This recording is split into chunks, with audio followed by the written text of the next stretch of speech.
Muy buenas tardes. Pues muchas gracias a todos y a todas por estar aquí, por estar participando en esta mesa redonda de asociaciones o de colectivos. Somos 5 colectivos de educadores y educadoras progresistas y vamos a estar hablando sobre 3 temas que abarcan gran parte de las temáticas importantes para la escuela y la educación de hoy. El primer tema será educación pública, el segundo tema tendrá que ver con todo lo que tiene que ver con el profesorado y el tercer tema con la organización escolar. Voy a hacer una presentación incompleta, injusta y breve, no tanto de las personas que van a hablar, sino de las asociaciones y los colectivos que están hoy representados aquí. En primer lugar, tenemos el colectivo de Clam Educatiu. Por Clam Educatiu está Toni Pedragosa, que es quien va a intervenir en esta mesa redonda. Clam Educatiu es un colectivo de profesionales de la educación.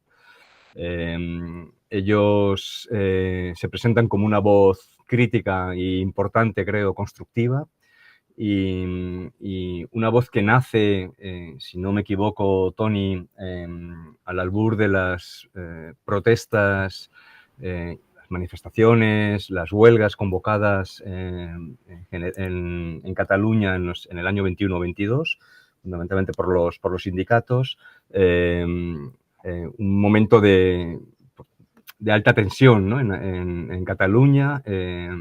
Cuando lo mirábamos desde otros territorios, a mí por lo menos lo que me llamaba la atención en positivo era que hubiese movimiento, porque en algunos otros territorios tenemos la sensación de que esto no puede pasar, desgraciadamente. Entonces pero entiendo que visto desde allí tendría sus más y sus menos. Clam Educatiu nace en ese momento con un sentimiento, si no me equivoco, Toni, de no estar exactamente de acuerdo ni con un lado ni con otro, y con la intención, ¿no?, de algo que se ha ido incrementando en los últimos 2 años, 2 cursos, ¿no?, que es con la intención de despolarizar, si se puede, como a mí me gusta decir muchas veces, de calmar el debate educativo, muchas veces instrumentalizado por unos y por otros.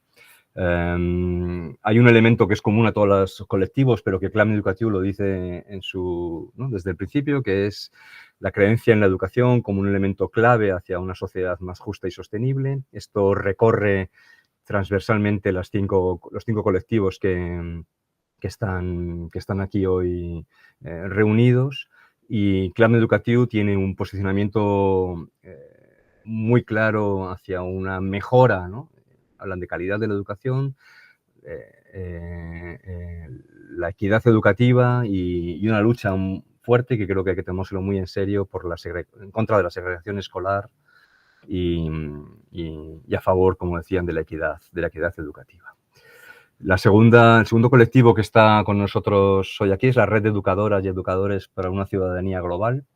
También se definen como un espacio igual que Clam de encuentro. Creo que la creencia en que la educación es un elemento fundamental hacia la justicia social y recorre todos los colectivos, como decía, también en la red de educadoras y educadores, pero también la creencia o la motivación de constituirse como espacios de encuentro, como puntos de diálogo. Creo que también recorre todos los colectivos que están hoy representados y son reflejo también de lo que decíamos antes con Clam Educatiu, de ese clima altamente instrumentalizado, polarizado, de guerra directamente, de batalla cultural que vivimos en educación en los últimos años. A diferencia de Clam Educatiu, la Red de Educadoras y Educadores para una Ciudadanía Global ya tiene unos años, ha superado la mayoría de edad, tiene más de 20 años de recorridos, genera y difunde contenidos para una educación de la ciudadanía global a través de la plataforma Kaidara, y están repartidos por todo el territorio, trabajan en grupos de trabajo territoriales, y están un poco dirigidos en proyectos de formación de profesorado y con otros agentes educativos. Están, como dice su nombre, pues muy enfocados en el ODS 4, en concreto en la meta 4.7. El tercer colectivo que está hoy con nosotros, por la red de educadoras está Esther Gutiérrez, que será quien intervenga en la mesa redonda. El tercer colectivo es por otra política educativa, el Foro de Sevilla. Hablará Rodrigo Juan García Gómez. El Foro de Sevilla nace también un poco como clan, pero en otra época, hace 12 años, en 2012, un grupo de profesionales de la educación, de la reflexión educativa, de la investigación en educación, que provienen desde la escuela a la universidad, pero también en otros ámbitos de la gestión del sistema educativo. Bueno, pues muy preocupados por lo que todos vivimos en aquellos años, 2010, 2011, 2000, ¿no? de fortísimos recortes, pero no solo eso, sino también de retroceso en las leyes educativas, pues se reúnen, bueno, pues para, como ellos mismos dicen, para preocupados por el deterioro del sistema escolar y muy preocupados también por las prácticas privatizadoras que se estaban desarrollando y que desgraciadamente pues no han parado, desde luego no en algunas regiones. El Foro de Sevilla ha publicado infinitos artículos, documentos, están disponibles en su web y en otros muchos espacios. Es muy fácil leer su posicionamiento. Y colaboran, ¿no? Constantemente con la comunidad educativa en el desarrollo, como los otros dos colectivos, de una educación más plena y más justa para todos y para todas. El cuarto colectivo es Teachers for Future Spain. Está Alberto Medina en representación del colectivo. Es un colectivo, como dice su nombre, preocupado por la emergencia climática, por la policrisis climática que estamos viviendo. Están muy enfocados en llevar a cabo acciones, ¿no? para cambiar la gestión de los centros escolares, con un enfoque ecosocial y favoreciendo todas aquellas acciones que permitan la reconexión con la naturaleza del propio alumnado. Todo el colectivo, como todos los colectivos que están hoy aquí, están funcionando a base de voluntariado y de manera evidentemente totalmente altruista. El último colectivo es el colectivo DIME, Docentes por la Inclusión y la Mejora Educativa. También como clan educativo es de reciente creación, nace en 2022. Por DIME hablará Loreto Herrero, y yo creo que compartiendo ideales con los otros 4 colectivos. Es un colectivo centrado en el objetivo de defender el derecho inalienable a una educación de calidad e inclusiva para todos y todas, independientemente de situaciones personales, familiares o contextos de partida. Esto que sería algo que deberíamos dar por hecho, desgraciadamente sabemos que estamos todavía muy lejos de lograrlo. El colectivo DIM es un colectivo de docentes, de profesionales de aula, todos de la enseñanza pública, están en todas las etapas, desde infantil a la universidad, y están trabajando, ¿no? por la inclusión y la mejora educativa. Bueno, esta es la presentación de los 5 colectivos que están hoy con nosotros. Como os decía al principio, vamos a conversar con los 5 representantes de los colectivos, los 5 representantes de los colectivos sobre 3 temas centrales. Cada tema a sí mismo tiene muchas derivadas. Por tanto, la mesa podría ser muy larga si no acotamos un poquito los tiempos y bueno, nos hemos puesto de acuerdo entre todas para hacer esto no mucho más largo de 1 hora y media y por tanto con intervenciones más o menos cortas. El primer tema del que vamos a tratar lo hemos encuadrado bajo la titulación de Educación Pública. Debajo estaría todo lo que tiene que ver con los derechos, todo lo que tiene que ver con la equidad y la igualdad de oportunidades, todo lo que tiene que ver con la justicia social, que como acabamos de ver, atraviesan los objetivos de los 5 colectivos. Y me gustaría, y me callo ya, invitar a Esther Gutiérrez, de la Red de Educadoras y Educadores, para que, Esther, si te parece, nos hagas, bueno, así esquemáticamente una toma de posición sobre este primer tema de educación pública desde vuestro colectivo. Muchísimas gracias, Esther, y aprovecho también para dar las gracias a los 5 representantes. Gracias, Carlos. Buenas tardes a todos. Qué bueno encontrarse al final de la semana en este espacio de diálogo para hablar de lo que nos mueve cada día a hacer nuestro trabajo y también a buscar estos espacios de activismo y de compromiso social. Bueno, ¿cómo vemos desde la red la escuela? Pues es que para nosotros la escuela es esto, un espacio de encuentro. Encuentro donde esas diferencias y esas desigualdades se acortan y desde luego como un espacio transformador, ¿no? Como una oportunidad, como la de esta tarde, de hablar con todos vosotros, con todas vosotras. Una oportunidad para generar otra cultura, para construir otras narrativas, para compartir otros mensajes, otra manera de hacer y de aprender, pues que tenemos que transformar o queremos transformar el mundo en el que vivimos desde otro aprendizaje. Y cuando nosotros nos planteamos cómo trabajar con nuestro alumnado, cómo trabajar en la comunidad educativa, pues antes que plantearnos las preguntas de qué queremos que aprendan, qué queremos que hagan, qué queremos que sepan, qué queremos que vivan, esa es nuestra gran pregunta. ¿Qué queremos que vivan nuestras comunidades educativas y nuestro alumnado? Eso es lo que nos mueve. ¿Por qué? Porque estamos convencidas de que aprendemos lo que vivimos.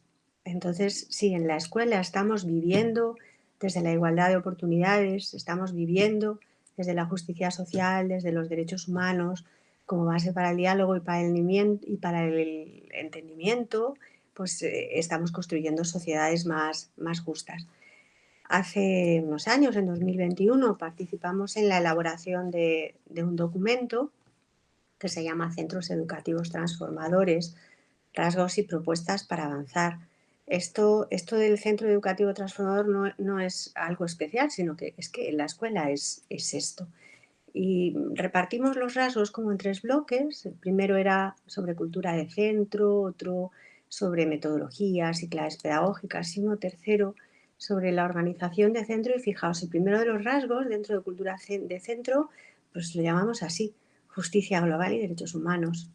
El tercero, también en cultura de centro, pues interculturalidad e inclusión. Es que la escuela no puede ser de otra manera, ¿no? Y cuando hablábamos de cómo tienen que ser esos documentos de planificación y de organización de centro, pues ojo, atento a las relaciones de poder y a las relaciones de cuidado, que son las que queremos que prevalezcan.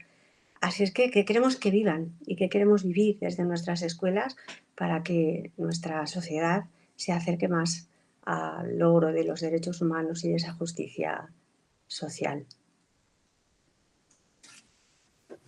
Muchísimas gracias. Nos quedamos con esa pregunta poderosa que nos dejabas, Esther. Toni, vosotros desde Clam Educativo, en este primer tema, que es así tan amplio, ¿no? Y que se puede efectivamente, como ha hecho Esther, abordar de distintas aproximaciones, ese que tiene que ver con los derechos, con la justicia social, con la educación pública en general como garante de justicia social y de equidad. ¿Cómo lo veis? Claro, cuando leíamos pues, estas tres ideas, ¿no? Dentro de la educación pública, derechos, igualdad de oportunidades, justicia social, pues lo primero que te viene a la mente es que justamente sería la herramienta o la palanca para poder conseguir esta justicia social, la educación, ¿no? Y entonces y especialmente la escuela pública. Entonces, que la escuela pública funcionara de esta manera y que tuviera esta función, pues estaría como prioridad para un país, pienso, debería serlo, ¿no? Las primeras ideas que nos venían cuando veíamos estas tres expresiones, ¿no? Pues es el hecho de, quizás es mucho más concreto, lo bajamos al terreno casi de aula, ¿no? Pero de escuela, pero es el hecho de que se debería de invertir diferente respecto a la complejidad del centro educativo, ¿no? O sea, no repartir por igual los recursos, sino que donde más falta hace, pues los recursos fueran mayores, ¿no? Y a veces pues vemos centros de alta complejidad y de máxima complejidad que bueno, requerirían de muchos más recursos humanos, sobre todo para poder dar a los niños y jóvenes que están en aquel centro al final las mismas oportunidades de salida en la carrera de la vida que a otros, ¿no? Y todavía no es así. Esta es una primera idea, ¿no? Bueno, otra es el hecho de también las expectativas o las altas expectativas que debería tener todo el profesorado delante de cualquier tipo de alumnado, ¿no? Y de que esta sería responsabilidad nuestra, pues que exactamente en este perfil de escuelas donde pues algunas de ellas segregadas en algunos barrios, donde incluso dejan de asistir familias de aquel barrio y se marchan a otros lugares porque pues hay una mayoría de alumnos que han venido en los últimos años de otros países y progresivamente se van segregando más. La dificultad aumenta progresivamente, con lo cual lo que les puedes ofrecer en aquel entorno cada vez está más lejos de lo que se les ofrece a otros alumnos en otros entornos, ¿no? Pues en casos como estos, pues tener la obligación como docentes, ¿no? Como acompañantes de ellos de tener altas expectativas para todos ellos y todas ellas, ¿no? A veces pecamos de rendirnos un poco demasiado pronto ante la dificultad, ¿no? Y un poco pues se acaba extendiendo entre el claustro a veces, ¿no? En determinados centros esto. Y la última idea que nos venía a la mente con esto pues es cuando pensamos en derechos, ¿no? Es la primera de las tres cosas. Claro, esto que estamos diciendo es un derecho fundamental. O sea, no es algo que, oye, mira, pues que un partido propone o que un grupo de ciudadanos piensa que podría estar bien. Es un derecho fundamental. La educación y como palanca realmente para que los ciudadanos puedan llegar a ser aquellas personas que quieren y poder estar en la vida de la forma y incluso contribuyendo al entorno para crear un país y un mundo mejor, ¿no? Entonces, este derecho fundamental lo estamos negando en algunos entornos y no puede ser, ¿no? Hay que alzar la voz ante esto.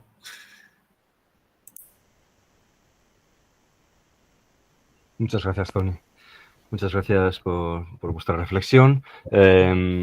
Daría paso a Rodrigo, si te parece, desde el Foro de Sevilla y en este primer punto. Habéis escrito miles de páginas, a ver si sois capaces de resumirlo en 4 minutos, Rodrigo. Gracias, Carlos. Buenas tardes a todas y a todos. Yo voy a tratar de incidir en algunas cosas que no se han comentado. Lo que se ha dicho es que veo que hay tal grado de coincidencia que no sé cómo no conseguimos movilizar muchas más cosas, porque estamos 5 colectivos y la coincidencia en el discurso es total, incluso las palabras, todo. Bueno, el colectivo del Foro de Sevilla surgió con un ánimo de influir en las políticas. No quiere decir que no nos preocupemos del quehacer cotidiano en las aulas, que es básico como referencia, de ahí aprendemos, que no nos preocupemos de la configuración de redes, de colectivos, de docentes, de profesionales que piensan juntos, que ha sido una característica singular, pero nuestra finalidad es tratar de cambiar las políticas. Tenemos una vocación de que, bueno, seguimos creyendo que las políticas pueden generar marcos potenciadores de buenas prácticas y que más allá del trabajo profesional de docentes y comunidades educativas interesadas y luchadoras y con ideas claras, necesitamos políticas de cobertura para esas prácticas. De ahí que nuestros documentos siempre tienen características de manifiesto,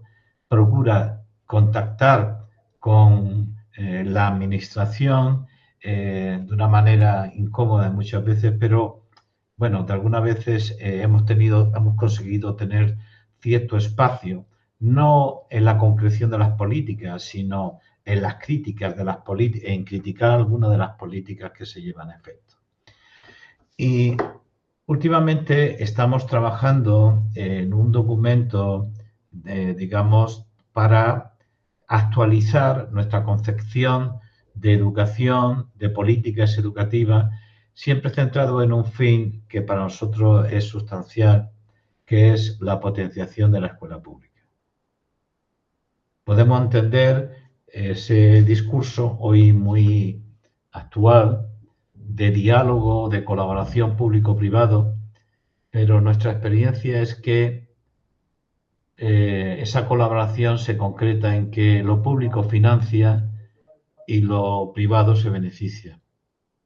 Lo privado busca el beneficio y lo público financia la base para generación de un determinado beneficio que en último momento no llega tanto a la familia y no llega tanto a los estudiantes, sino que es como un elemento residual de esa acción. Por eso somos defensores de la escuela pública y, a tenor de este apartado, lo que hacemos es defender un modelo de escuela pública de gestión y de titularidad pública.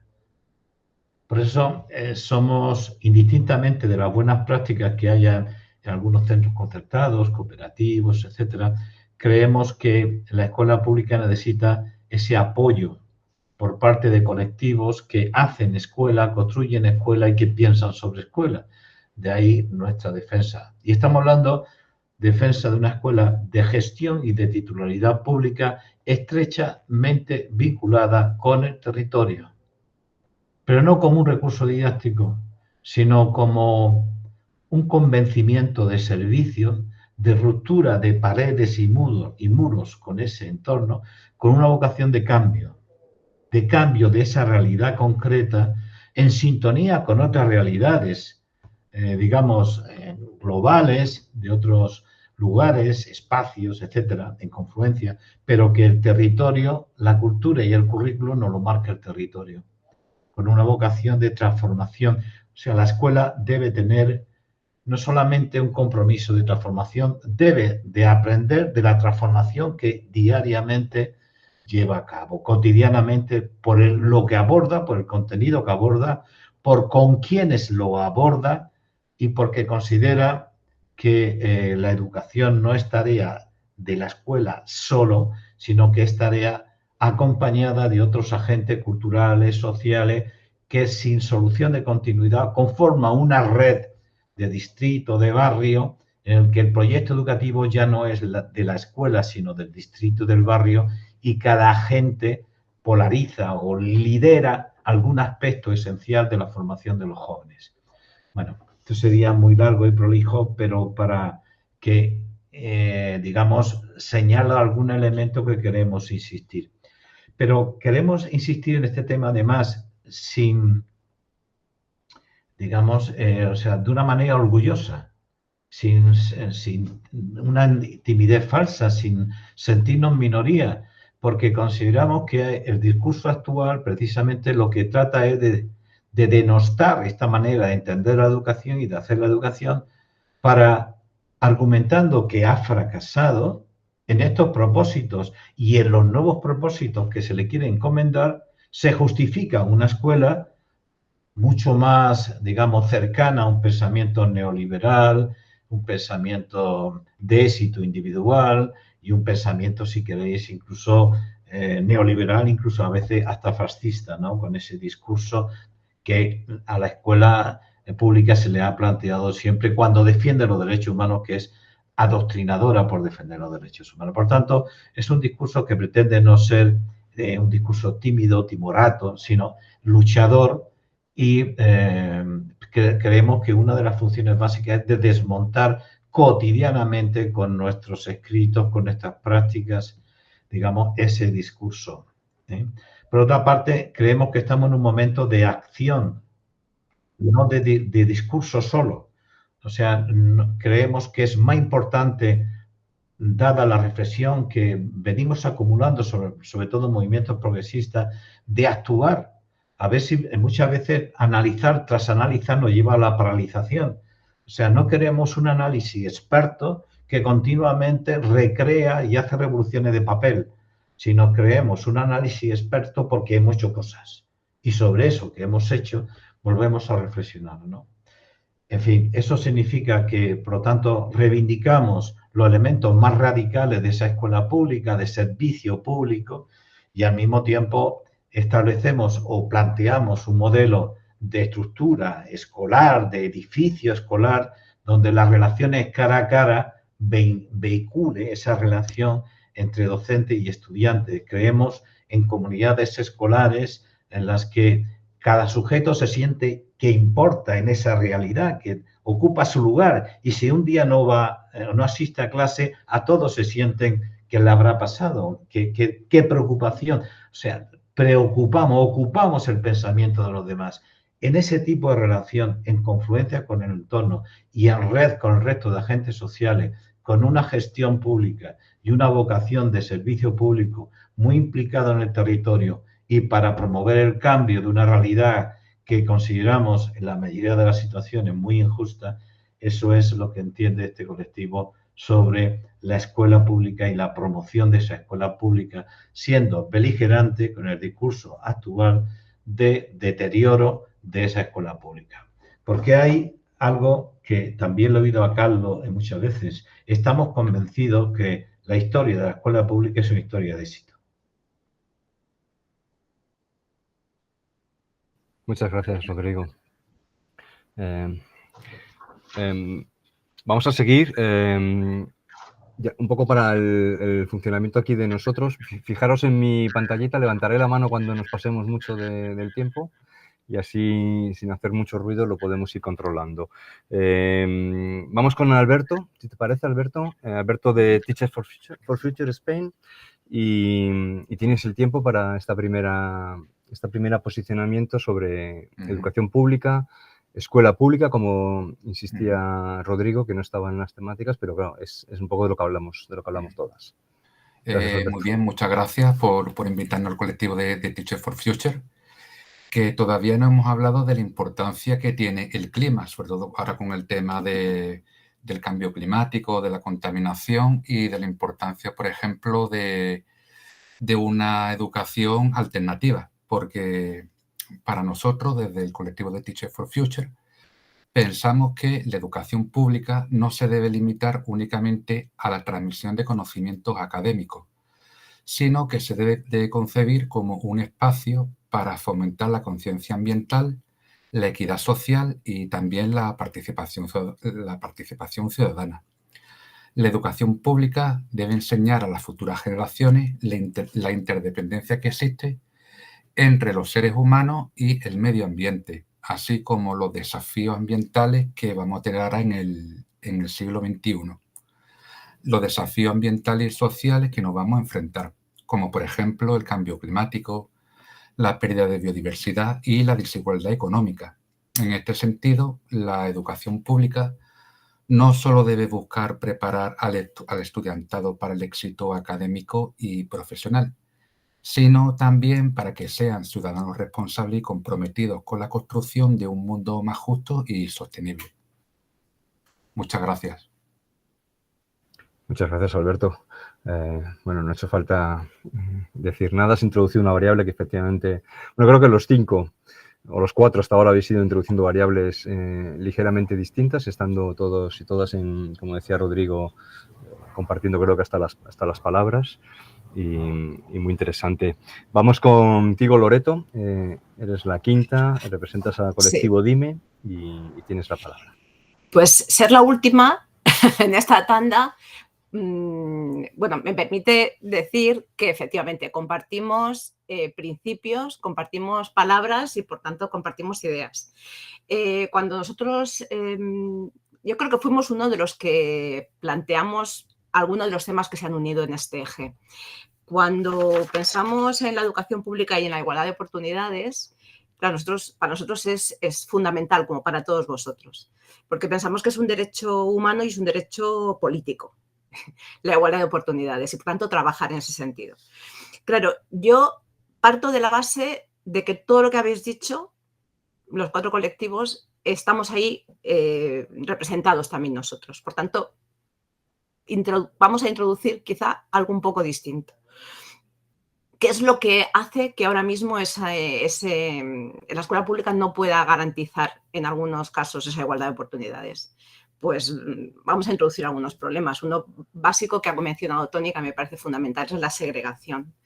La segregación escolar no solo por código postal, porque a veces en un mismo código postal, ante una administración impasible, vemos cómo se segregan los alumnos en 2 colegios, bueno, de una manera que la administración quizá entienda como natural. Aparecen claramente diferenciados qué tipo de alumnos van a un colegio y a otro. Y luego, efectivamente, además, la etiqueta de complejidad no se acompaña con los recursos que decía Toni. Entonces, es un primer problema grave. Aquí, donde yo estoy ahora mismo, que estoy en Mallorca, hay un movimiento bastante potente. Los pondré en contacto con CLAM inmediatamente, que es xarxa contra la segregació. Y ese es un problema importante. Fundamentalmente, la segregación también la encontramos en una falta de una escuela real, inclusiva real. Y ese es otro grave problema. Es decir, realmente la inclusión también es un derecho humano y político. Y no lo estamos encontrando realmente. O sea, yo creo que hay que hacer un esfuerzo. Por ejemplo, una formación de profesorado que haga que seamos capaces de detectar y de eliminar obstáculos de aprendizaje desde el principio. Y porque además en la escuela pública se da una segunda segregación. Y es que a menudo los alumnos que presentan algún tipo de dificultad llegan al colegio público desde un colegio concertado, y ahí yo estoy un poco, porque en el público hay más recursos, o eso le dicen a las familias, y acaba siendo una doble segregación también. Y además, muchas veces cuando una familia observa que puede tener su hijo, su hija algún tipo de dificultad, aparece otro elemento que a mí me parece interesantísimo, lo que has comentado, Rodrigo, que es al final el neoliberalismo y el individualismo que nos invade a todos. Y es que nosotros pensamos que hay que atender a los alumnos según un marco contextual antes que un diagnóstico. Y a veces la familia,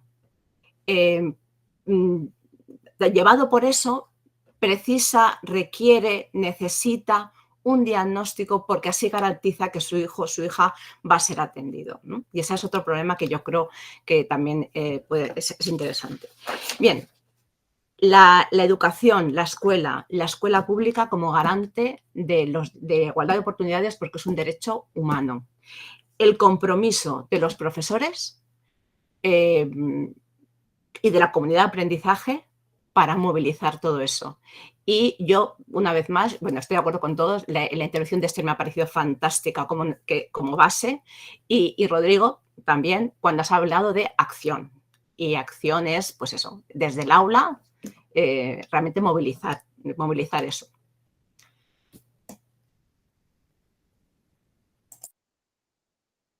Muy bien, muchas gracias, Loreto. Si os parece, vamos muy bien, creo. Vamos razonablemente bien.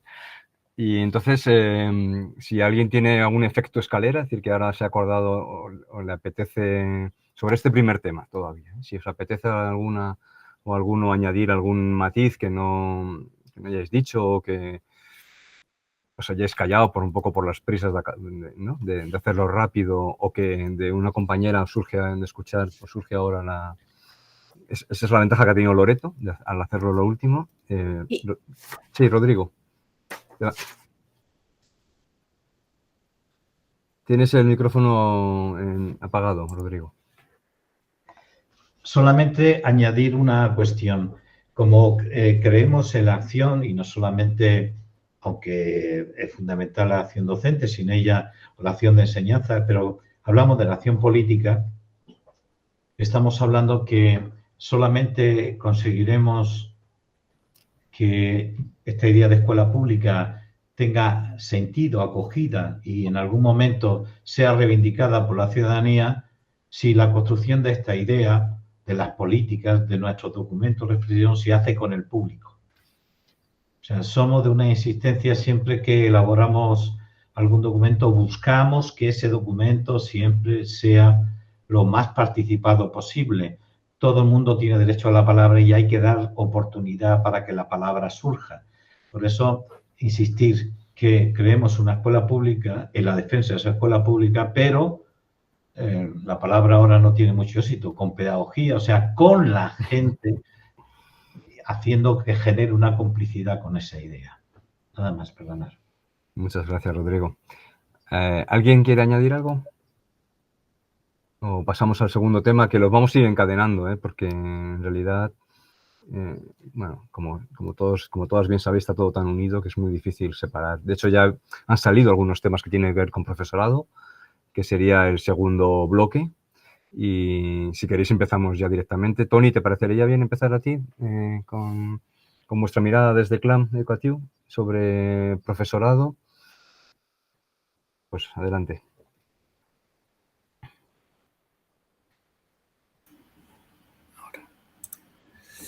Gracias. Pues mira, en este ámbito las tres ideas que proponíais eran el tema del acceso a la docencia, la formación inicial y la estabilidad laboral y el cuidado, ¿no? Claro, sobre el tema de acceso a la docencia, es cierto que está visto de que al final la calidad de los docentes es lo que más impacto tiene en la calidad de la educación que damos en las escuelas y en los institutos, ¿no?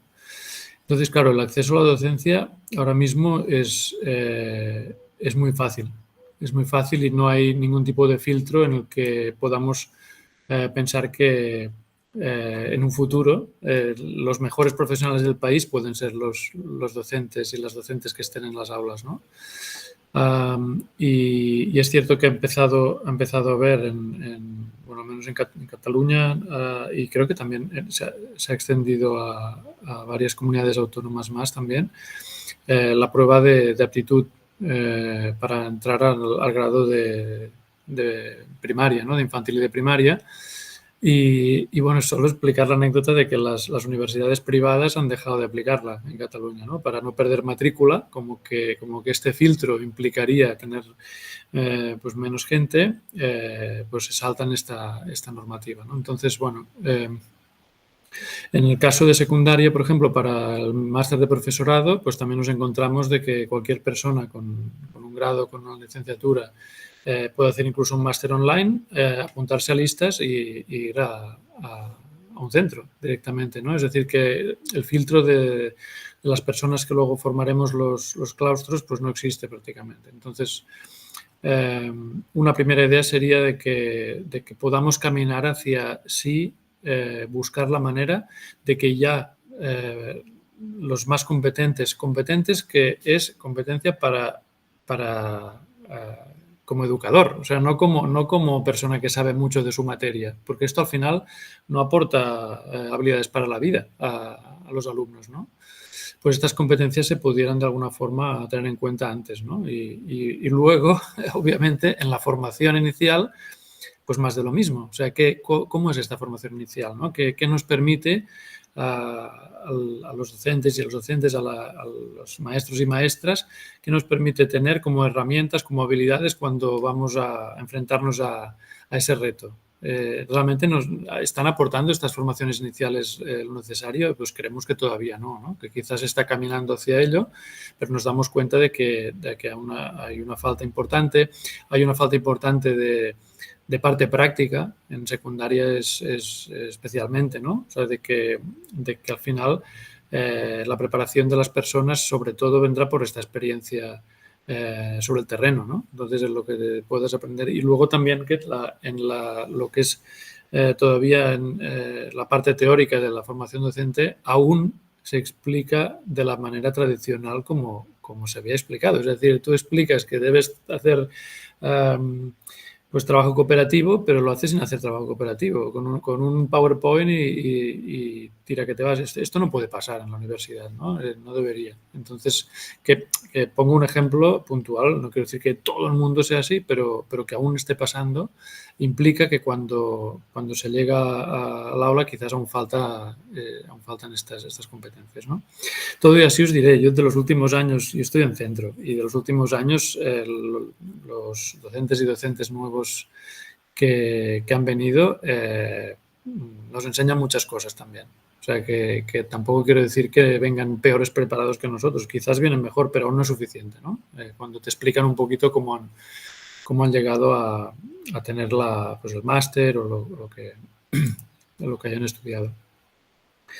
Y bueno, y luego el tema de la estabilidad laboral, que ya en el grupo de Telegram ya fue como un punto un poco polémico, que decías, este tema es polémico, ¿no? Pero bueno, claro, la estabilidad laboral, si la entendemos como la estabilidad de los equipos educativos de los centros, porque eso reforzará el proyecto educativo del centro, claro, requerirán también repensar cómo podemos estructurar estos derechos laborales de una forma que no vayan contra el derecho del alumno y de la alumna a tener una educación de la máxima calidad posible. O sea, si lo que defendemos como sistema socialmente es que los docentes vivamos lo mejor posible o podamos estar lo más cerca de casa posible, y esto pasa por encima, esto está muy bien, este derecho, yo no voy en contra, pero no puede pasar por encima de que al final, cada 2 años, constantemente se cambie casi la mitad del claustro de un centro.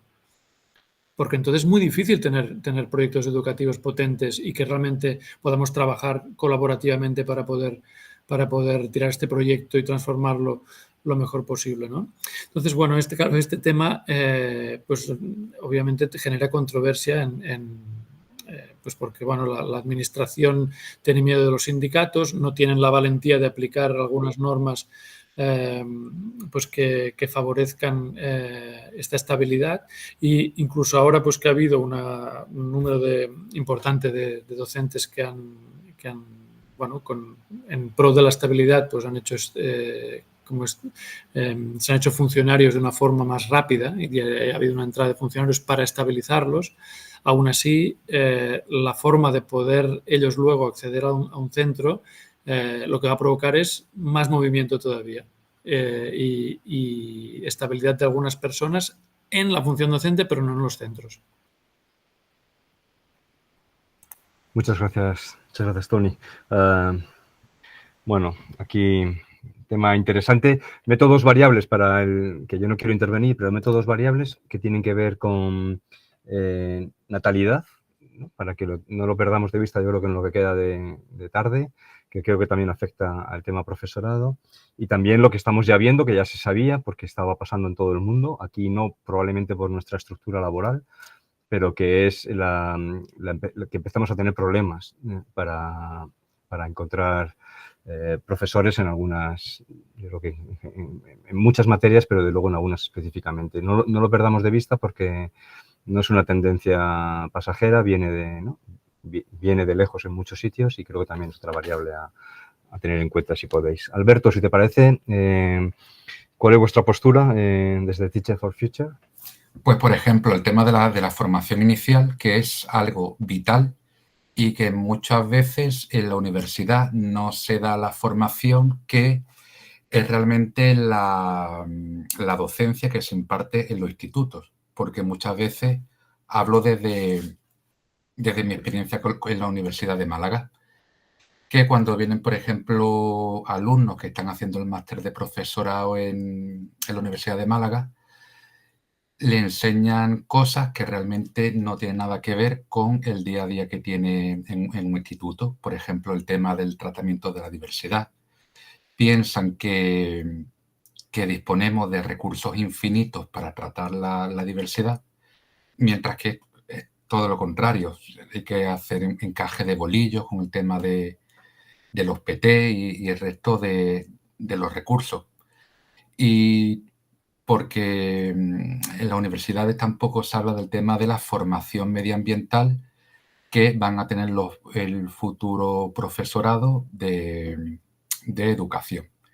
Y luego también vemos que es muy importante el tema del cuidado entre los docentes, que es muy importante palabras como, por ejemplo, la solidaridad que exista entre los diferentes compañeros y que eso va a promover después un ambiente laboral saludable y que también sea colaborativo. Esto implica que se tenga que fomentar la cooperación, el apoyo mutuo y la empatía entre los colegas. ¿Cuántas veces hemos querido a lo mejor entrar en el aula de un compañero un poco para compartir experiencias y siempre tratan a los compañeros como si fuéramos peor que los inspectores? Que, en fin, que siempre es más enriquecedor conocer lo que hacen otros compañeros. Y que es muy importante el tema de tratar el bienestar emocional y físico de los diferentes docentes. Muchas bajas que existen en los institutos, pues se debe a que estamos todos quemados. Si están los alumnos quemados, más estamos nosotros. Con jornadas maratonianas, claustros y sobre todo la burocracia, que cada vez tenemos más y más burocracia. Y aparte del tema del cuidado entre nosotros, que también vemos que una responsabilidad social que tienen que tener los educadores es cuidar el entorno natural que tengan los centros. Muchas gracias. Muchas gracias a ti, Alberto, estupendo. Loreto, si te parece, seguimos por ti. Sí, perfecto. Bueno, en cuanto al acceso a la docencia, bueno, pensamos que, por ejemplo, hay grados, en los grados debería haber la posibilidad de formación pedagógica y de didáctica específica, que los alumnos que se encaminaran hacia la docencia, pues simplemente pudieran elegir créditos que tuvieran que ver con la formación pedagógica y la didáctica específica. Yo creo que no podemos dejarlo todo a un máster, porque ahora habría que hablar del máster. Claro, el máster, para empezar, tiene algunas dificultades. Hay dificultades para conseguir plaza, los precios son desorbitados, es decir, se está haciendo negocio con el máster. Y luego, claro, los alumnos hacen un periodo de prácticas muy corta en los centros. Y aquí habría que abrir un par de melones. Uno es qué profesores de centro optan a ser tutores de alumnos de máster. Es decir, ¿quién decide eso? Lo decide el profesor, y muchas veces pues es un alumno de máster que tiene muchísima ilusión por hacer las prácticas, que son cortas, porque es evidente que no es suficiente. Habría que darle, yo creo que habría que hacerlo más largo, y luego además a lo mejor cae con un tutor que quizá no es el más adecuado, que no elegiríamos nosotros. Por otro lado, a mí me parece que sería interesantísimo y que participa de los cuidados y de la formación, el hecho de que los primeros años de profesión hubiera un profesor, no tutor, no mentor, porque eso parece que habla de una relación distinta, un profesor acompañante. ¿Por qué no? Es decir, eso ayudaría a aprender de quien ya lleva años allí, que te puede acompañar, y además cuidaría del profesor, que es un poco lo que comentaba Alberto, que pienso que es muy importante. Y siguiendo con los cuidados, bueno, brevemente, siguiendo con la formación, que quiero hablar luego de los cuidados, pero no me quiero pasar del tiempo. Por un lado, he comentado lo del máster, lo de las plazas, el precio, el negocio que supone, que es claramente insuficiente. Por otro lado, el hecho de que hay muchos compañeros que acceden a la profesión como plan B, C o D, que no me parece mal, porque yo siempre pienso que la profesionalidad es lo fundamental. Muchas veces ahí podríamos discutir y abrir otra historia sobre vocación y profesionalidad, pero, y claro, igual el máster no lo han hecho. ¿Por qué? Porque, como muy bien comentaba Alberto, en algunas, creo que era Tony, en algunas especialidades no hay profesores. Y están llamando a profesores pues, que no conocen la lengua cooficial, que es la lengua vehicular del centro, lo cual genera muchísimos problemas de falta de problemas de coordinación, o no han hecho el máster. Es decir, que el acceso a la profesión en esos momentos es un problema.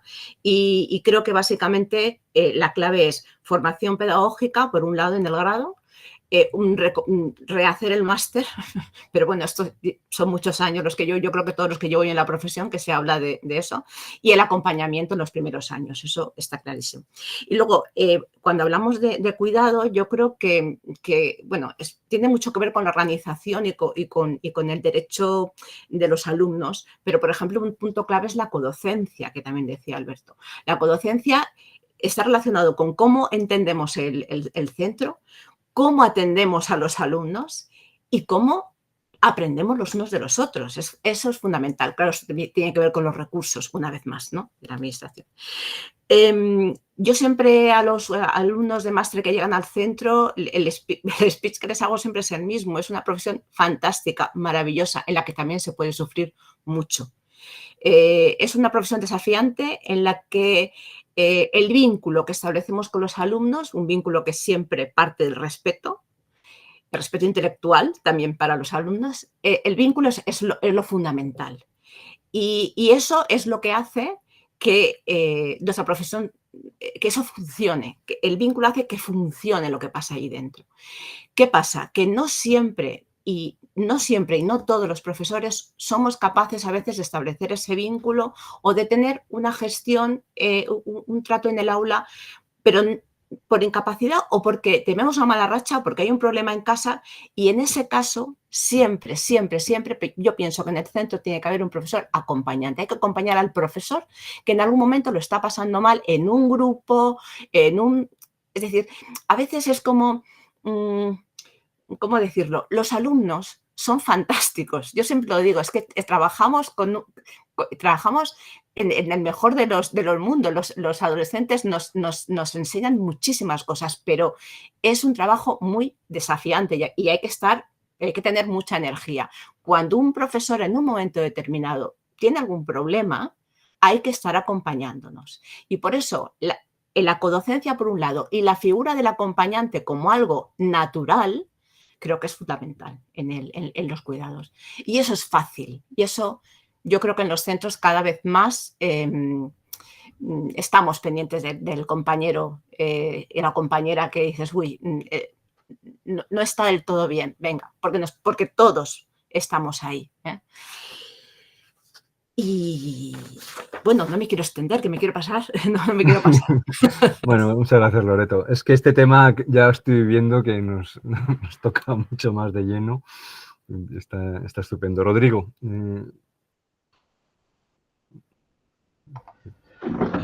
Sí, es un tema que nos toca de lleno, es un tema muy relevante y es un tema que requiere también, o sea, un detenimiento muy preciso que ahora no tenemos. Yo voy a insistir también en aquellos elementos que hemos reflexionado mucho en el foro y que nos preocupa. Nos acercamos en un discurso de la profesión docente con una actitud pesimista, como, es que es muy costoso, es que esto de estar con los adolescentes, bueno, ya sé que Loreto lo plantea de una manera ilusionada, pero se vive como bastante cuesta arriba. También y sobre todo porque la administración lo está haciendo muy difícil el ejercicio de la tarea docente. Toda esta gestión burocrática que aplasta a los centros y digamos que va minando la dignidad de docente. Su elemento de identidad no es cumplimentar hojas de cálculo, su elemento de identidad es, como decía Loreto, generar ese vínculo. Y entonces no se dejaba ese espacio y sin embargo se le entretiene o se lo ocupa con otro. Pero nosotros queremos luchar por la idea de que merece la pena ser profesor. Es una oportunidad ser profesor, es una cualidad que, bendito sea que las circunstancias de la vida o de la formación me han permitido ser docente. Pero para que esta posición optimista que nos puede llevar a, digamos, a tener una docencia esperanzada y sobre todo medianamente gratificadora, más allá de los cuidados del compañero acompañante, ¿no?, valga la redundancia, entonces necesitamos otro tipo de políticas de lo que es la formación inicial, la formación permanente, el acceso, las oposiciones, la incorporación del docente al mundo escolar, etc. Y en este caso, nosotros creemos que hay que cambiarlo profunda y radicalmente. No basta con decir más tiempo de máster, que las didácticas especiales estén en el grado y tal, que no, que ni didácticas especiales ni planteamientos de más horas de cuánto de conocimiento, cuánto de pedagogía, de verdad. Vamos a romper el discurso de la asignatura y el discurso que hay en los departamentos universitarios y de lo mío que ahora se está intentando elaborar el libro blanco de la conferencia de doctores, la conferencia de decanos y decanas está elaborando el libro blanco y ahí estamos intentando de plantear nosotros alguna sugerencia y tal. Y el tema es cuánta carga hay de tal materia, tal asignación. Chicos, es imposible hablar por mucha, digamos, imaginación que le demos. Mirad, para nosotros un docente está formado si en una circunstancia singular, en un aula, en cualquier escenario educativo, es capaz, junto con los demás, decidir qué enseñar, cómo enseñar y cuándo, adaptado a quien trabaja contigo en ese proceso, que es el estudiante, sus condiciones y la realidad en la que vive. Es un discurso que viene de una discípula de Dewey, ahora no me acuerdo el nombre, que decía, para saber qué enseñar, mira a tu alrededor. No mires los libros, mira a tu alrededor. Luego utiliza los libros para dar claves explicativas de lo que pasa alrededor. Y para saber cómo, fíjate en el niño, en el estudiante.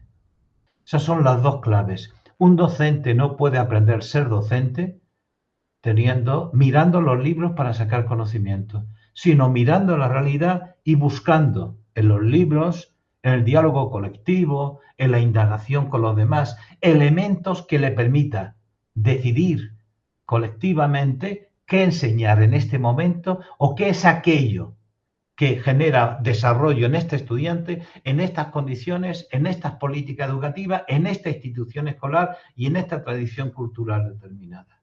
¿Por qué priorizo yo este contenido frente a otro?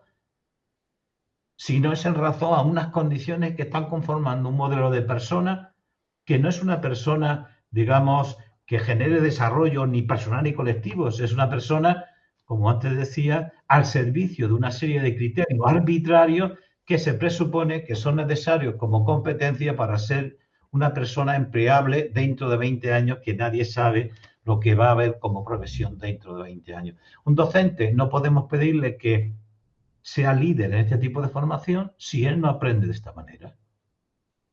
Pero para eso, digamos que tiene que pensar que la formación tiene que, a su vez, en el mundo, en su desarrollo, tiene que generar elementos que no puede renunciar. Una educación que no genere dignidad en el estudiante, eso no es una educación. Una educación que genera indignidad o que incluso no tiene consecuencias sociales de cambio y transformación, no le mueve a ser un ciudadano activo, no lo estamos formando. Un profesor que en su tiempo de formación no vive la profesión con dignidad, con mínimo entusiasmo y al mismo tiempo no tiene una consecuencia de movilización personal, social y ética, esto no es formación de profesorado, no estamos formando ingenieros para puentes. Estamos formando personas que son capaces de mirar a los ojos cara a cara a quien tiene delante y crear la suficiente complicidad y de esa complicidad generar una relación en la que algo le permite sentir que se está desarrollando. Por lo tanto, no creemos en la asignatura de formación, creemos en grandes temas relevantes traídos desde la práctica de la enseñanza, llevados a un laboratorio que es el ámbito de la formación, a encontrar teoría, indagar teoría, escuchar teoría y construir teoría para responder a esos, digamos, problemas que le trae la práctica de una manera colectiva, resolviendo, observando, contrastando, discutiendo. Ese es el eje de la formación. Luego tendrá talleres monográficos sobre matemática, física, pedagogía, historia o lo que tú quieras, pero el eje nuclear es la reflexión sobre la práctica y utiliza en esa reflexión y en la solución de los problemas todo el conjunto de contenidos más o menos científicos, pedagógicos, psicopedagógicos, etcétera, etcétera, etcétera. O sea, no podemos pensar en una formación donde no se trabaje dentro de formación en distintos escenarios educativos, como que solamente en el aula. Hay que aprender a trabajar en el aula, fuera del aula, en un entorno virtual, en una... me está dando un aviso, Carlos, de que ya me estoy pasando. Bueno, perdonad, habría algunas cosas más, pero lo dejo para los demás. ¿Qué me pasa? Remata, Rodrigo, por favor, remata. Bueno, no, simplemente que insistir en que los ejes formativos de la formación del profesorado no son los ejes, digamos, de asignatura, sino que son temas formativos relevantes, cargados de valor, que vienen desde la reflexión con la práctica con la que se teoriza, y se teoriza en virtud del discurso, de la información, del debate, de los libros y de la investigación, que a modo de monográfico puede ir generando talleres complementarios a ese tema de formación. Ya hablaríamos del acceso y ya hablaríamos de la formación permanente. Gracias. Muchas gracias a ti, Rodrigo. De verdad. Esther, eres la quinta en forma. Pues muy interesantes todas estas reflexiones, porque estamos poniendo en valor la vida, ¿no? Que es lo que tiene sentido, lo que compartimos en nuestras comunidades educativas, y que está claro que este tema nos toca pues porque somos docentes. Ya me he dado cuenta que todos nosotros somos docentes de aula. Para nosotros en la red, pues la atención y el cuidado del profesorado es clave. Y bueno, es que es el sentido de nacer de la red. Cuando nos ponemos en marcha hace unos cuantos años, pues veníamos con muchas experiencias que están sonando aquí, de compañeros que están solos en sus centros, que quieren hacer cosas, que quieren tirar para adelante, que se encuentran, que no se encuentran. Y entonces nos viene la imagen del Quijote. Es que no son tiempos para Quijotes, que hay mucho gigante. Nos damos cuenta de que nos necesitamos, ¿no? Y nos damos cuenta de que la clave de la transformación, hombre, el profesor que está, ole, lo aplaudimos, lo apoyamos, lo queremos, esté donde esté, porque, bueno, ese alumnado y esa comunidad educativa, pues menuda riqueza y todo lo que aprende él con ella, ¿no? Pero está claro que la clave de la transformación al final es toda la comunidad educativa, y lo que al final mueve pues es el trabajo en equipo, con el alumnado, con las familias, con el claustro, con el barrio, Rodrigo, ¿no? El salir, abrir, romper barreras, has dicho hace un rato, quitar muros, tirar ventanas, puertas. Bueno, pues esa es la opción preferente, claro.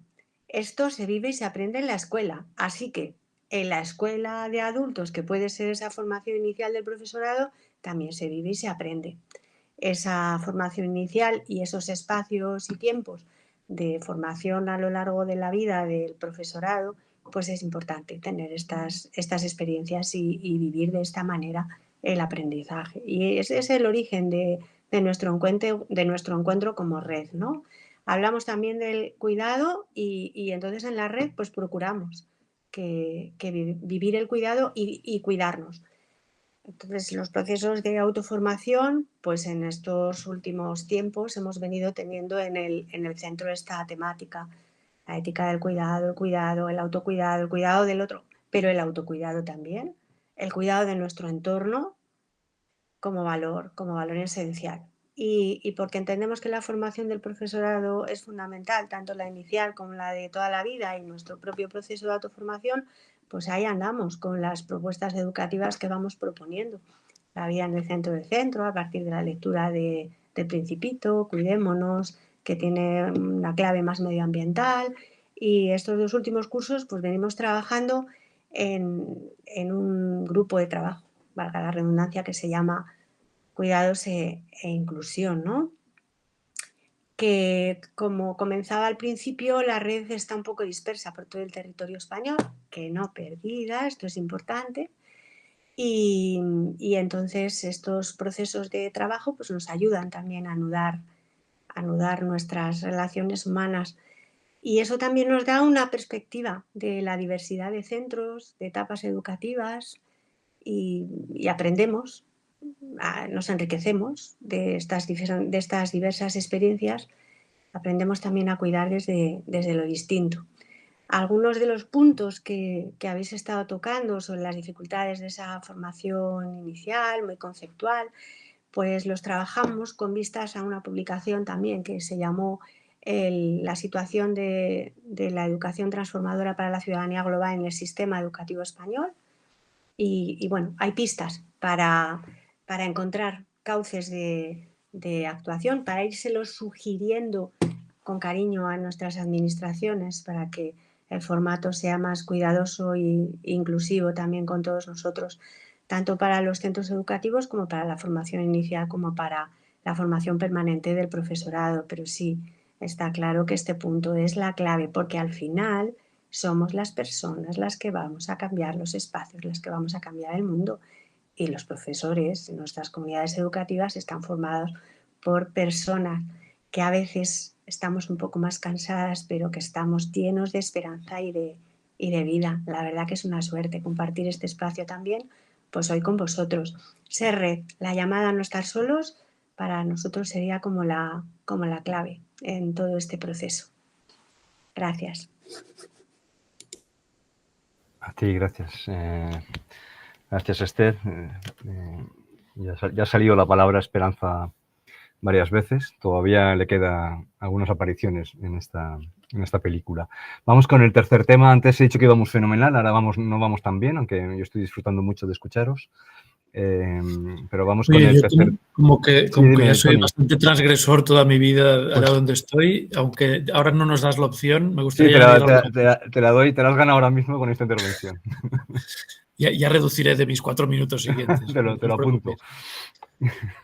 No, mira, es añadir un par de cositas solo. Concretar un poco el tema de cómo limitar la inestabilidad de los centros, que lo hemos dicho en general sobre el problema sin aportar una posible solución, ¿no? Pues proponíamos como CLAM determinar un porcentaje máximo de renovación de plantilla por centro, limitando el número de plazas definitivas que aparecen en el concurso de traslados. O sea, no todo o nada, pero sí que limitarlo de alguna forma, ¿no? Y de cara a lo que decíamos en el primer punto, en centros de alta o máxima complejidad, pues crear un sistema de incentivos para la estabilización aún más de los equipos, ¿no? Sean del tipo que sean, económicos o de horario, de lo que fuera, ¿no? Otra cosita que quería añadir es lo importante de garantizar unos horarios laborales que faciliten la reflexión conjunta y el trabajo en equipo del claustro, ¿no? ¿Por qué comento esto? Porque hace unos años en Cataluña pasamos de las 30 horas de permanencia en centro a 24 y hacer 6 en casa. Entonces, este derecho laboral que se consiguió por una presión sindical, pues bueno, implica que no hay espacios para poder hacer esto, ¿no? Y entonces, la medida de recuperar esto, aunque no fueran las 6, pero sí tener estos espacios, no tiene un coste económico alguno. De hecho, llevarla a cabo dependería solo de la convicción de la consejería, ¿no?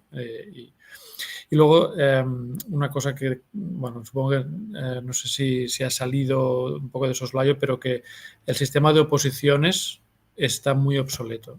O sea, y nadie se atreve a cambiarlo, ¿no? Y es urgente, porque bueno, es escandaloso prácticamente, diría, ¿no?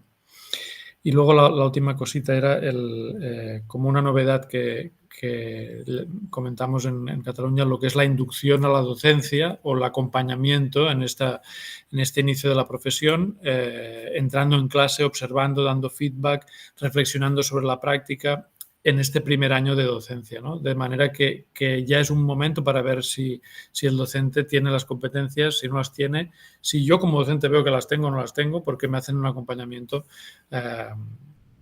en la práctica, ¿no? Gracias del tiempo extra. Nada, Toni.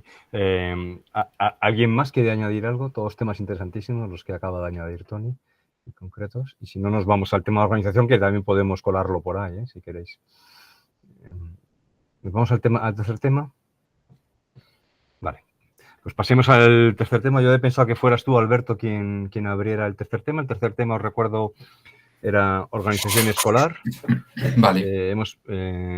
Y ahí han salido cosas ya que tienen que ver con de los subtemas, ¿no? Trabajo en equipo, liderazgo, como queráis abordarlo, Alberto. Sí, sobre el tema del trabajo en equipo, desde la perspectiva ecosocial, pensamos que ese trabajo debe ser una colaboración y un trabajo de coordinación entre todos los miembros de la comunidad educativa, porque hemos hablado de los docentes, pero no hemos hablado de gente tan importante como, por ejemplo, el personal administrativo, madres y padres, también todo el estudiantado y otros representantes de la comunidad. Porque al final el éxito educativo no solo depende del trabajo individual de los docentes, sino también del intercambio de conocimiento entre todas. Y sobre la dirección y liderazgo pedagógico, que pensamos que esto no solo implica establecer metas académicas, sino también promover valores ecológicos, fomentar la participación ciudadana y garantizar un ambiente escolar que sea seguro y que también sea un ambiente saludable. Además, es muy importante involucrar a toda la comunidad educativa en la toma de decisiones y en la gestión de recursos educativos, porque muchas veces, sobre todo los que estamos en centros, que estamos en centros muy grandes, al final se convierte como en cortijos que son antidemocráticos y al final la toma de decisiones son únicamente 2 o 3 personas, a pesar de estar en el siglo XXI. Muchas veces no se toman las decisiones de forma democrática y también asamblearia.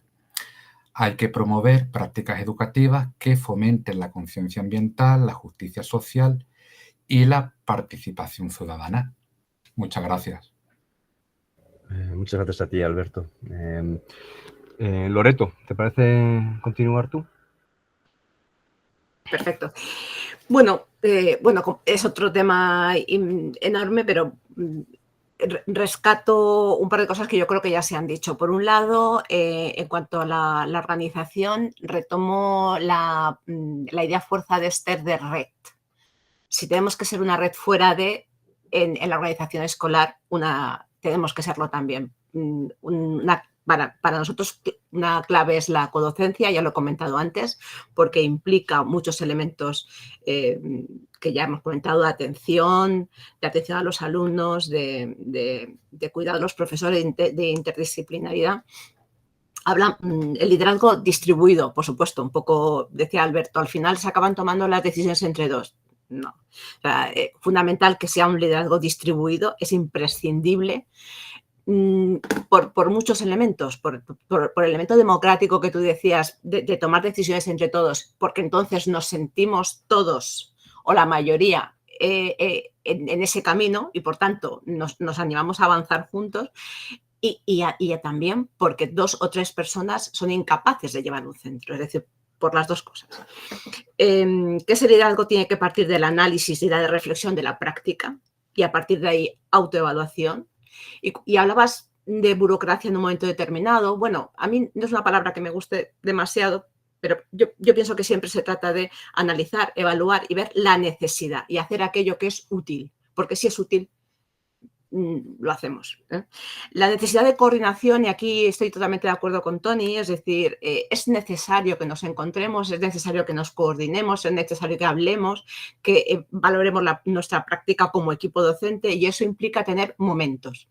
Y los momentos, yo no sabía el cambio que se había hecho en Cataluña, pero requiere tiempo de estar juntos. Y eso vuelve a la red que tenemos que organizar en el centro. Otro elemento fundamental es que otros perfiles profesionales están en el centro. Pero claro, como hemos quedado en que hay que romper paredes, completamente de acuerdo, Rodrigo, no es los perfiles que hay en el centro, sino en la comunidad en la que estamos trabajando, qué otros elementos, qué otros perfiles pueden entrar y salir, porque no hay paredes, ¿no? Educadores sociales, por ejemplo. Toda la red de servicios sociales, así llamados normalmente en el ayuntamiento, en los ayuntamientos fundamentales, que formen parte también del equipo de la red que estamos trabajando en el centro. Fundamental, las familias. ¿Por qué muchas familias entran en un centro y piensan que están entrando en territorio enemigo? No puede ser. No puede ser. Somos un equipo. Por tanto, eso es fundamental. Las familias como parte de esa red, de esa comunidad de aprendizaje.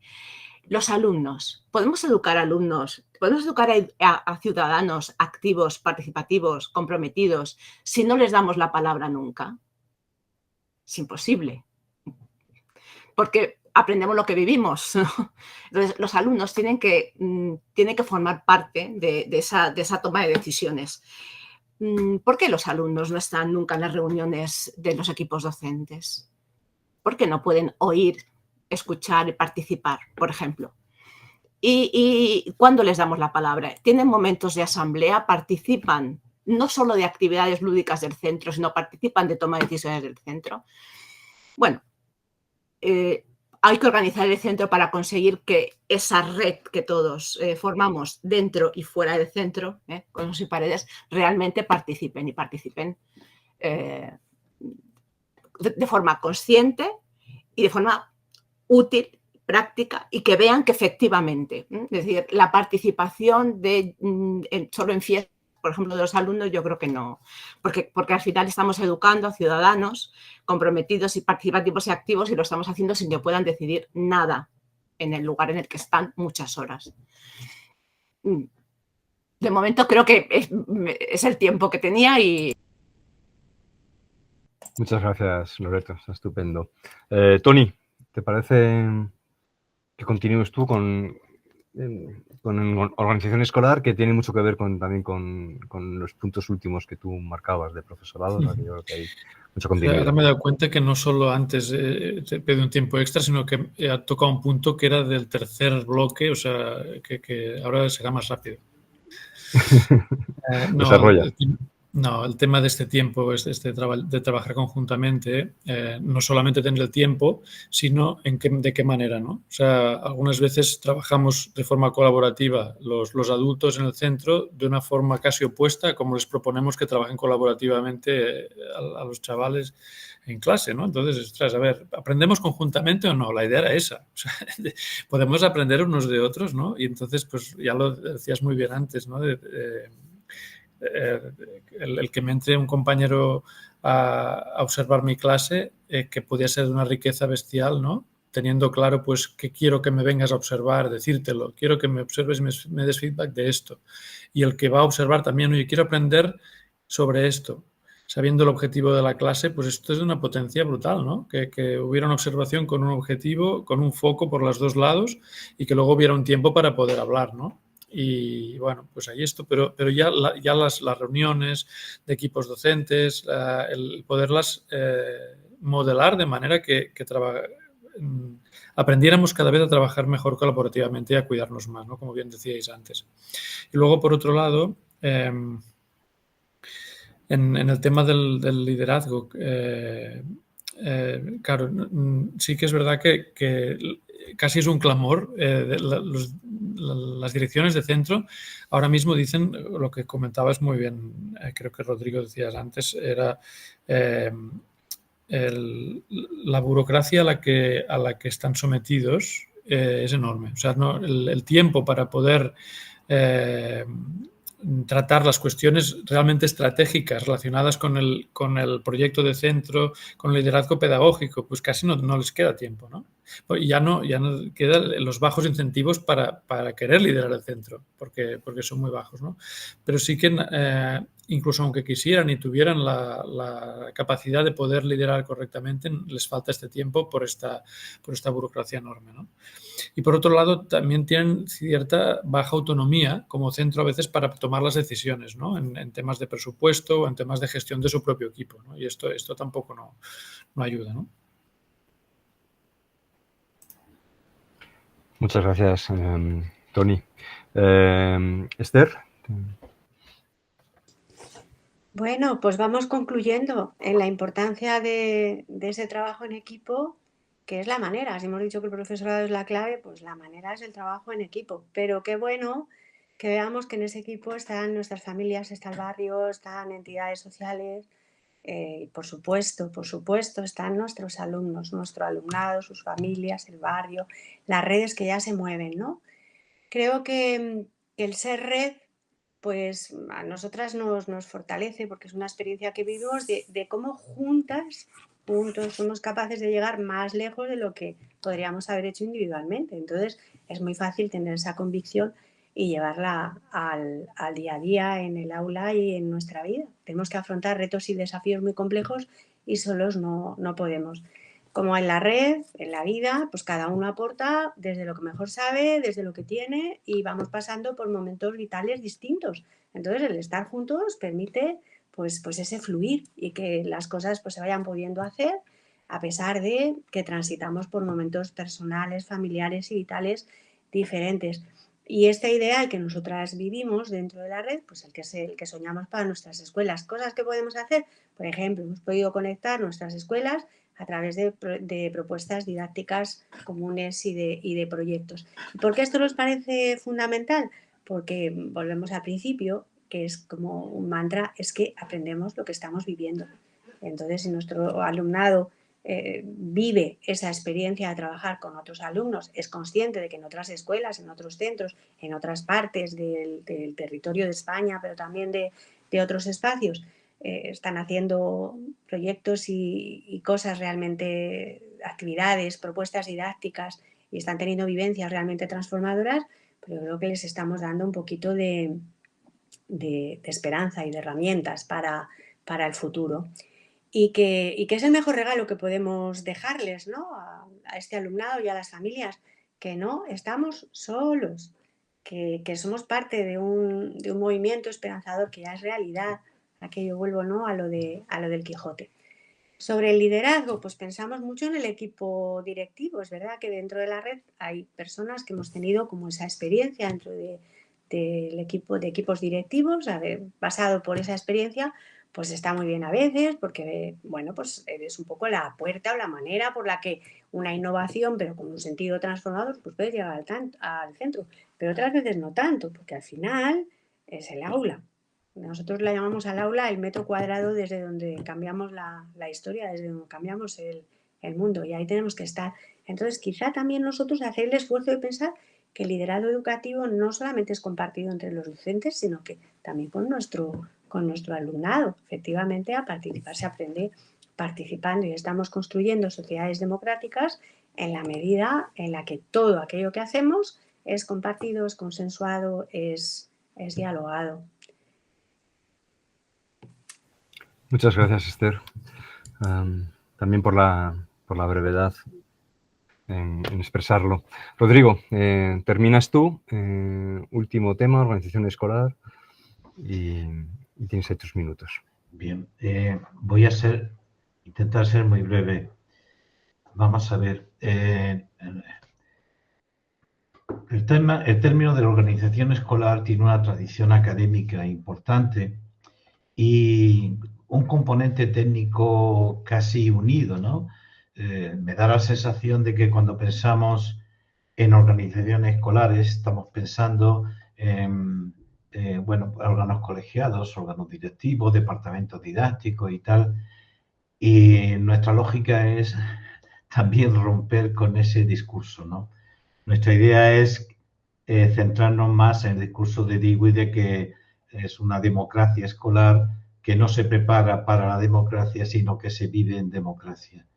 Pero la democracia de la escuela no está delimitado por sus muros. Por lo que habláis de redes, lo considero interesante, ¿no? Y ahora intentaré puntuar un poquito, hablar un poquito sobre las redes.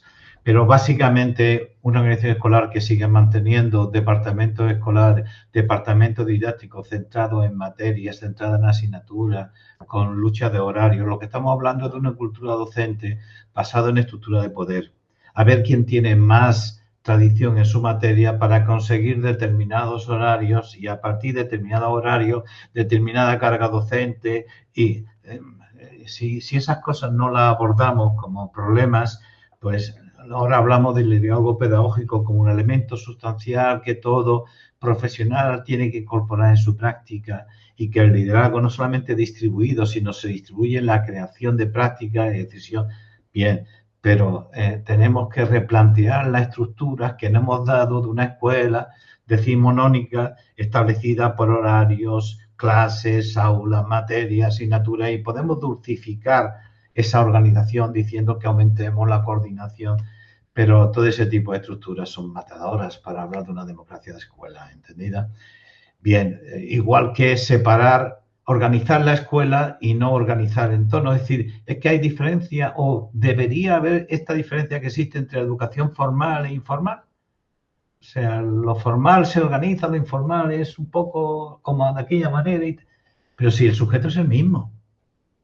Pasa que en un momento es un sujeto informal. No sé, me gustaría que pensáramos un poquillo más a lo grande, más ambicioso en ese ámbito, ¿no? Y bueno, mi ejemplo es coger una unidad que fue un pueblo donde estaba el centro cívico, donde estaba el centro de tiempo libre, el centro de juventud, el de fútbol, el club de amigos, la residencia de ancianos y tal, y cada mes y medio íbamos conformando iniciativas en que había una obligación de todos de ir dando respuestas, porque se daba cuenta en las reuniones periódicas, conformando una realidad. ¿Cuál es el problema que tenemos en el barrio? Que se nos van del barrio, se van a Madrid capital al centro comercial y en el barrio no queda nada en el fin de semana de los jóvenes. ¿Cómo contribuimos a que los jóvenes se queden en el barrio un poquito tiempo y disfruten y engrandezcan su barrio? Pues la escuela que puede hacer el centro cultural, que puede hacer el centro cívico, y conformamos un proyecto. Eso es lo que generaba luego democracia interna. La propia democracia externa, donde tenías como interlocutor al padre, al policía municipal y al del centro cultural. ¿Entiendes? Yo creo que, sin denostar todo el discurso sobre el liderazgo pedagógico, la construcción colectiva de decisión y todo, yo me llevaría un poquito más a la acción por una deconstrucción decimonónica de la escuela y una versión mucho más arriesgada y, digamos, comprometida con la realidad que tanto hemos dicho en el discurso de escuela pública, pero luego vamos a la organización escolar y nos pensamos nosotros como si la educación fuera un elemento sustancial o principal de la escuela. ¿Qué te dice? La escuela es un elemento al servicio de un proyecto de formación de personas en el que intervenimos mucho y todos tenemos una responsabilidad y ni siquiera la nuestra es la más importante. Disculpad, vale, ya está. Muchas gracias, Rodrigo. Bueno, fenomenal. Vamos hasta con un poquitín de tiempo, no con la hora que nos hemos fijado, pero sí en el total. Si os parece, para terminar, yo os propongo que hacer una última ronda muy corta, o sea, tan corta como que casi sea, bueno, no quiero decir titular, que parece demasiado, ¿no? Vulgar, ¿no? Pero que sí mandéis un último mensaje, ya rompiendo, como le gusta a Rodrigo, las estructuras, ¿no?, que hemos ido teniendo en el debate, sino que cada uno y cada una pues mandéis un mensaje que intente resumir un poco la posición del colectivo o haciendo hincapié en algún punto que os parezca distintivo de vuestra postura, teniendo en cuenta todo lo que compartimos, yo creo que esta tarde aquí. Entonces, si os parece, hacemos esto y podemos empezar por Loreto. Si quieres, empiezas tú. Pues ahora cuando comentabas un flash, un enunciado de un rasgo distintivo, se me ocurría todo lo que nos une. O sea, lo primero que se me ha ocurrido es, pero todo lo que nos une. La educación como un marco de derecho humano, derecho político, y la necesidad de tirar paredes y establecer vínculos. Es lo que se me ocurre, pero luego no es un rasgo distintivo porque yo creo que es algo que resume un poco lo que todos hemos comentado hoy. Y no sé si luego vas a dar palabra para que nos despidamos, pero en cualquier caso, si no, un placer haber aprendido tanto de todos vosotros. Muchas gracias, Loreto. Toni, puede ser un rasgo distintivo o un rasgo, como ha hecho Loreto, que me parece muy, muy acertado, que veas que está vinculado al resto. Mira, yo empezaré por decir que he disfrutado un montón escuchándoos a todos y también pensando que vale la pena no creer que no podemos hacer nada por cambiar las cosas, ¿no? Quizás esto es lo que bueno, yo creo que nos lo hemos de creer y también es lo que hemos de transmitir incluso a todos nuestros alumnos, ¿no? Y pienso que esto es un rasgo tanto de nuestra entidad como compartido, ¿no? Pienso que cada uno desde nuestro colectivo, pues si estamos en él es precisamente porque necesitamos dar un paso más que no únicamente estar en el centro por el bien de la educación de nuestra sociedad, ¿no? Y también, bueno, súper agradecido de que me hayas permitido poder estar con vosotros hoy. Muchas gracias, Toni. Esther. Pues muy agradecida al espacio encontrado con vosotros y nos has dado 4 minutos para cada bloque, pues yo cierro con 4 palabras que me llevo, ¿no? Escucha, diálogo, encuentro, ser red. Gracias. Muchas gracias, Esther. Rodrigo. Después de las intervenciones tan magníficas, chicos, yo es que coincido con lo que estáis planteando.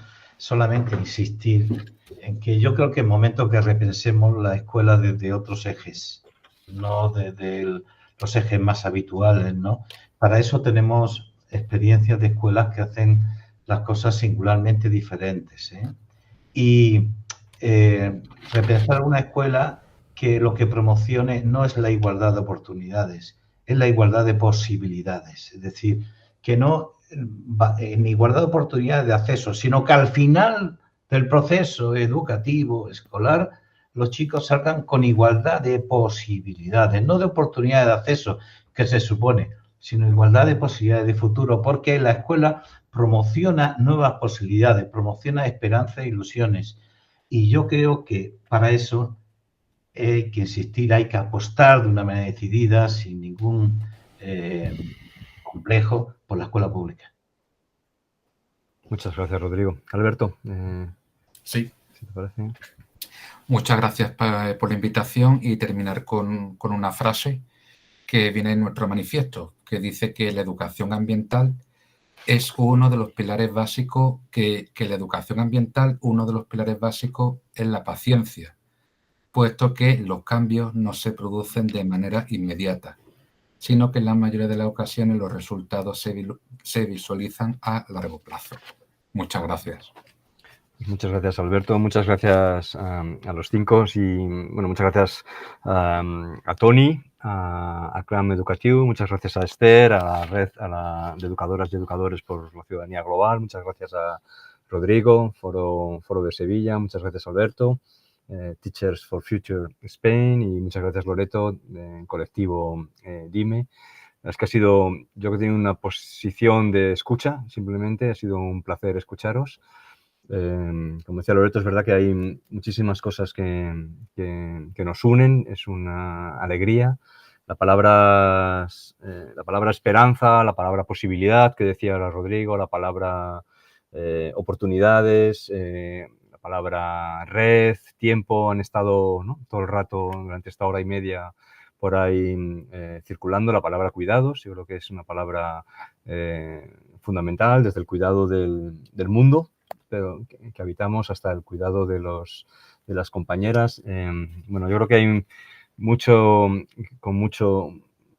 profundidad en muchas de las cosas que habéis dicho y ha habido propuestas más concretas. Toni ha hecho propuestas concretas y hay propuestas como las de Rodrigo que resuenan también con otras que se están haciendo por ahí fuera, ¿no?, que tienen que ver con bueno, que todos habéis planteado de una manera, ¿no?, que tienen que ver con pensar la escuela como algo que está dentro de una digamos, comunidad ampliada de educación, una especie de, ¿no?, podríamos decir, de escuela, ¿no?, colectiva, en la que intervendrían todos los recursos de aprendizaje que están disponibles en las localidades. Bueno, muchísimas gracias de verdad a los 5. Os doy una última ronda para que digáis hasta luego, porque esperemos que podamos repetir esto y ya nos despedimos de quien vea esto en el futuro, que espero que sea un futuro cercano. Si queréis una última despedida, Rodrigo. Apoyo claramente este tipo de iniciativas. Del Foro de Sevilla ha sido siempre una constante. En otros momentos seremos, nosotros quizás cuando convoquemos, da igual quién convoque. Este trabajo de colectivos es esencial. Así es, Rodrigo, gracias. Bueno, pues si no, nos despedimos con la mano, decimos hasta la próxima. Gracias de verdad a todas. Un placer escucharos y un placer, ¿no? Bueno, ya lo sabíamos, ¿no? Pero somos más de lo que parece y se trata de trabar estas redes que cada uno tiene ya a su vez trabadas y este es el objetivo y esa lucha por la escuela pública que decía Rodrigo que creo que es fundamental en estos momentos.